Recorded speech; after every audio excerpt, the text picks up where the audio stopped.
ئەم کەسایەتی و سەرۆک هۆزانەی عەرەبی سنووری حەوزی حەمرین و قەرەتەپە هاتوونەتە لای پێشمەرگە و بە نوێنەرایەتی هەموو عەرەبی سوننەی ناوچەکە داوا لە هێزەکانی پێشمەرگە ئەکەن بە تەواوی لە ناوچەکانیاندا جێگیر بن. ئەوان لە دوای پاکردنەوەی ناوچەکانیان لە داعش بەردەوام ئەو داوایەیان لە پێشمەرگە هەیە.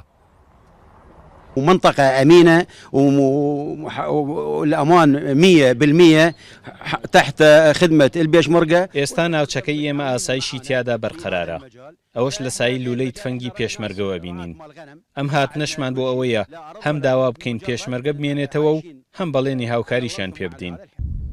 هێزەکانی پێشمەرگەی کوردستان بۆ 2 ساڵە چێت لە ناوچەکەدا جێگیر کراون. ئاسایش و ئارامێکی تەواوەتیان بۆ چنوورەکە و پێکهاتە جیاوازەکان دابین کردووە.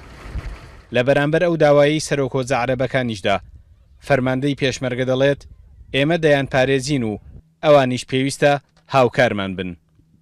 حەوزی حەمرین ناوچەیەکە 100 کیلۆمەتر درێژی و پانی و ئەوانەی هەیە و ئەو منطقەیەکە کە چۆڵەوانەیەکی زۆر سەربازی تیابەدیەکە لە ینی حکوومەتی مەرکەزیوە ئەوان ناتوان لێ ئاسایش و بەرقەراری وانە پارێزن بۆ ناوچەکە بۆیە ئێمە هەوڵە دەین لە ڕێگەی ئەمانەوە و ئەم هەوڵانەی ئێمە بە بەردەوام ئەبێ و ئێمە بخۆمان بەخەوانی منتەخەش زانانی و کوێزی پێشمەرگە بۆی ئەم خەڵکانە ڕۆمانتیەکە بۆ داواکاریەکانیان.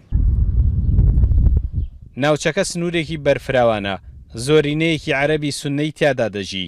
هەزاران خێزانی ئاوارەی ناوچەکانی تریش ڕوویان لێ کردووە و لە سایی ئەو ئارامی پێشمەرگە جێگیری کردووە نیشتەجێن. هەمویان کۆکن لەوەی هەتا پێشمەرگە پارێزگاریان بکات سەر و ماڵیان لە هەموو هەڕەشەیەک بە دوورە بێت. سامان کەریم، کورد سات نیوز، قەرەتەپە.